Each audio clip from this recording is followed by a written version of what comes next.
আসসালামু আলাইকুম ভাই। আজ গাউসিয়া নিউ মার্কেটে আসছি আমি। তবে একটা জিনিস দেখে আমার খুব ভালো লাগলো, আমাদের বাবুই পাখির বাসা। এই বাসাটা দেখে আমরা তো খুব ভালো লাগতেছে। এটা হচ্ছে মেড ইন চায়না, মনে হয় বাংলাদেশে তৈরি করছে ওটা দেখে। হ্যাঁ, এটা পিস কত করে বিক্রি করতেছে? একদম 150 টাকা পিস। এটা একদম 150 টাকা। আপনারা বাসা বাড়িতে সুন্দর করে এটা রাখতে পারেন। সেখানে রাখলে অবশ্যই যে ডিজাইনটা দেখা যাচ্ছে পাখি অবশ্যই হ্যাঁ, পাখি অবশ্যই যাবে এবং পাখি এটা দেখে অবশ্যই পাখি আসবে এবং বাচ্চাদের সৌন্দর্য সবাই নিয়ে এটা উপভোগ করতে পারেন। সবাই বাসার সামনে রাখলে আরও সুন্দর দেখা যাবে। এইটা বিক্রি করতেছে ভাই এখানে সামনে এটা করতেছে।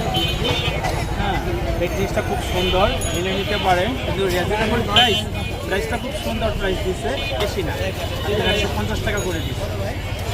ধন্যবাদ, আপনারা সবাই নেবেন এটা এখান থেকে। সাধারণত এখানে অনেক আছে, দেখতে পাচ্ছেন। আর এই রোড সাইডের দোকানগুলোতে কিন্তু অনেক কিছু পাওয়া যায়, আপনারা কিন্তু সাধারণত দেখতে পারেন। একবার এসে অবশ্যই দেখবেন, এই রোড সাইডে কিন্তু অনেক কালেকশন আছে। তো আমরা এটা দেখলাম, সুন্দর লাগছে, সেক্ষেত্রে আমার বড় ভাই কিন্তু ভিডিওটা করে দিল আপনাদের জন্য। অবশ্যই ভাইয়ার চ্যানেলটি আপনারা অবশ্যই সাবস্ক্রাইব করে রাখবেন, কারণ এই টাইপের সুন্দর সুন্দর কালেকশনের ভাইয়ার কাছে সবসময় থাকে, কোথায় কী আছে সেগুলো আপনাদের সাথে তুলে ধরবে। তো ভালো থাকবেন, আসসালামু আলাইকুম।